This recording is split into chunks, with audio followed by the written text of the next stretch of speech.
obviously England had been the major trading partner of the American colonies. A lot of people are holding currency, which is valueless, and also questions about how to re-establish the economic system and how to get things going. The hero, really, under the Articles of Confederation is Robert Morris, the Secretary of Finances. And he, all along, struggled against what he thought was best, that is a strong centralized government, and the realities that the states were not going to meet the requisitions. To preserve the financial integrity of the new nation, Morris lobbies for a 5% duty on imported goods. And it was an attempt to create a somewhat more powerful federal government, in which there would continue to be this balance between state sovereignty and national sovereignty, but that significant powers would move out of the states and would move into this federal government. And the problem with that strategy was that it could never overcome the basic hurdle of the requirement under the Articles of Confederation that all amendments had to be approved by a unanimous vote of the 13 state legislatures.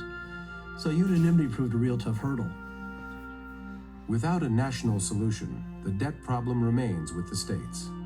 All they can do is raise taxes. The farmers in western Massachusetts revolt. Shay's rebellion was prompted by a combination of desperate economic circumstances and a sense of the little people being crowded out by larger economic and political interests. And so many people, for lack of a better term, we might call them more kind of conservative or concerned for law and order types, looked at Shay's rebellion and said, this republic business is already complicated. This is exactly the kind of thing that we were worried about. This is the too much participation, too much democracy, which was a negative word in the 1780s and 90s. Democracy was next door to mob action. And that's what many people saw as the message of Shay's rebellion. Washington, when he was informed of Shay's rebellion, said, perhaps we have had too favorable a view of human nature in forming our government. So this gave justification and impetus to moving toward a government that would have more protections for the property classes, for law and order and stability, as opposed to worrying quite so much about protecting against the encroachments of power in a central government. Well, there's a lot of discontent in America, producing things like Shay's rebellion in Massachusetts. Still, ordinary people, when they do talk about where we're going to go, they really seem upbeat. This is going to be just a great country. Look at all the resources we've got that nobody else has. If we can't preserve this union, this is not going to be the heaven on earth that you think it is.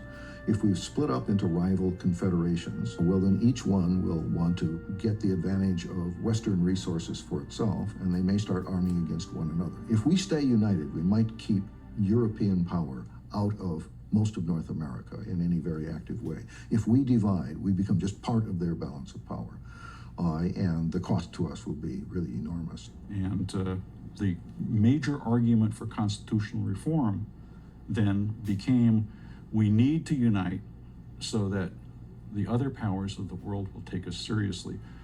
If we don't, those very same powers are going to take advantage of our divisions, and this will be the opening wedge for counter-revolution. For these people, the stakes were very, very high.